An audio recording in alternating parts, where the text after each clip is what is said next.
पण यावेळेला आपण स्पर्धा ठेवू की सर्वात पुढे कोण, सर्वात जास्त कोण, आणि आपल्याला या दोन्ही जागा आपल्याला विक्रमी मताने निवडून आणायच्या आहेत. विक्रमी मत. आणि परिस्थिती तशीच आहे, समोर अजून उमेदवारी सापडत नाहीये. आपण तू उभारून जा, म्हणजे असंच, म्हणजे आता त्यांची नावं सुद्धा कोणाला माहित नाहीत, अशा लोकांची नावं पुढे यायला लागलेली आहेत. आणि म्हणून मला असं कधी कधी वाटायला लागलं की आपण महाराष्ट्रात तर विक्रम करणार नाही ना.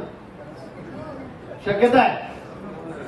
आपण ज्या पद्धतीने आपले संघटनात्मक कामं चालू आहेत, आपण ज्या पद्धतीने पक्षासाठी वेळ देतात, कष्ट करतात, मेहनत करतात, पक्षाने आपल्याला इतके कामं दिलेले आहेत, ते जर आपण प्रामाणिकपणे केले ना तर मग खरंच 5 लाख आकडा आपल्यासाठी काही कठीण नाही, कुठेही कठीण नाही. पण हे कामं ऐकत असताना मला रोज निरोप येतात ते बघत असताना मला कळतच नाही मग आता दिवसाचे तास किती आहेत म्हणून आपल्याला. इतके कामं, इतक्या जबाबदाऱ्या आपल्याला आलेल्या आहेत की सगळे कार्यकर्ते भाऊ जेवलो कधी सकाळचा जो काय ते झालं की ते झालं की ते झालं की ते झालं की हे खरंय ना. इतक्या सगळ्या मिटिंग असतात, व्हिडिओ कॉन्फरन्सिंग असतात, सगळं चाललेलं आहे. पण हे सगळं आपल्यासाठी घेतो, आपल्या पक्षासाठी, संघटनासाठी. आपला पक्ष, दादा आपण बोललात की आमच्याकडे कशी परिस्थिती, तुमच्याकडे कशी परिस्थिती आहे. आपल्याला अजून खूप अनुभव येतील. आपण सगळे व्हिडिओ होऊन सांगितलं या ठिकाणी, म्हणजे आम्ही कार्यकर्ते म्हणूनच काम करतो.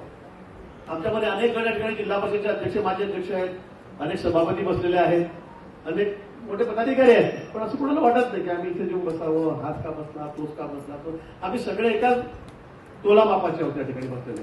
स्टेजवर तर जेवढ्याचं वजन आहे तेवढं त्यांचं पण वजन या ठिकाणी बसलेलं, त्याचे वजन तेवढंच आहे. आणि म्हणून इथे कुठे मान अपमान, हा छोटा हा मोठा, मी का नाही, तो का मी का नाही, असं कुठे आमच्यामध्ये स्पर्धा या ठिकाणी. आमच्याकडे टीमवर्क आहे. काँग्रेसमध्ये, राष्ट्रवादीमध्ये काय परिस्थिती आहे, किती भानगडी आहेत, किती मारामाऱ्या आहेत, काय काय चाललेलं आहे. मला त्याबद्दल बोलायचं नाहीये. पण आपण ज्या पद्धतीने काम करतोय, आपल्यामध्ये जे व्यक्तित्वाची भावना आहे, पारिवारिक भावना जी आमच्यामध्ये आहे, आमचा परिवार असेल, आमचे उसळे खूप काय असतील, अमोल बोलला असेल, यावरच्या लोकांनी खूप काय बोलले, रावेचे लोक मला काही बोलले, बोलवडचे बोलले, कुंभनगरचे बोलले, खूप फोन आले. शेवटी मग मी फोनच बंद करून टाकला.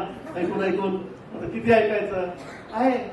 वाटतं माणसाला आहे काही कोणाच्या मनामध्ये किस्त करतो आहे, कोणाच्या मनामध्ये राग रोष आहे, काही मागच्या गोष्टी झालेल्या आहेत, इतिहास असा आहे की त्यामुळे राग साहजिक आहे.